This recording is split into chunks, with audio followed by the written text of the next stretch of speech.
रात का समय था। अमन और उसके दोस्त एक सुनसान पहाड़ी इलाके में कैंपिंग कर रहे थे। चारों ओर गहरा अंधेरा और पेड़ों से चलने वाली हल्की ठंडी हवा के झोंके उनकी रीढ़ में सिहरन पैदा कर रहे थे। तभी अमन को एक पुरानी टूटी फूटी हवेली दिखाई दी जो पूरी तरह अंधेरे में छुपी हुई थी। उसके दोस्त उसे देखने के लिए उत्सुक हो उठे। कुछ तो इस हवेली में रहस्यमय था। अमन और उसके दोस्तों ने वहां जाने का फैसला किया। जैसे ही वे हवेली के पास पहुंचे, उन्होंने देखा कि उसका गेट धीरे धीरे अपने आप खुलने लगा। अजीब सी ठंड हवा का झोंका आया और सभी के शरीर में अजीब सा डर महसूस होने लगा। लेकिन उत्सुकता के कारण वे अंदर चले गए। अंदर हर तरफ धूल और मकड़ी के जाले थे। दीवारों पर उकेरी गई अजीब अजीब आकृतियां और पुराने समय के चित्र मानो कुछ छुपाना चाहते थे। हवेली की एक कोने से उन्हें किसी के चलने की आवाज सुनाई दी। वे धीरे धीरे उस ओर बढ़ने लगे।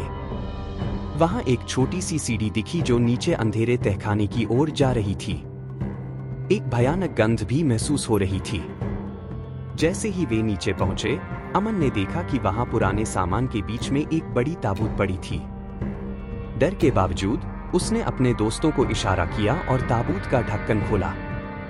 अंदर एक कंकाल पड़ा हुआ था और उसके हाथ में एक पुरानी डायरी थी।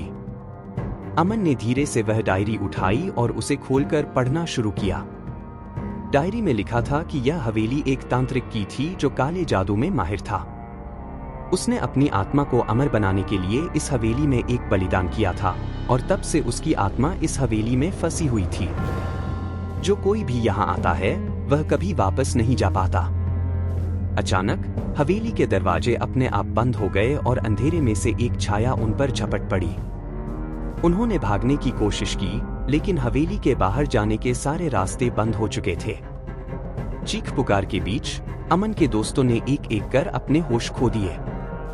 अगले दिन पहाड़ी इलाके में आने वाले गांव वालों ने सिर्फ अमन का फोन बाहर पड़ा पाया।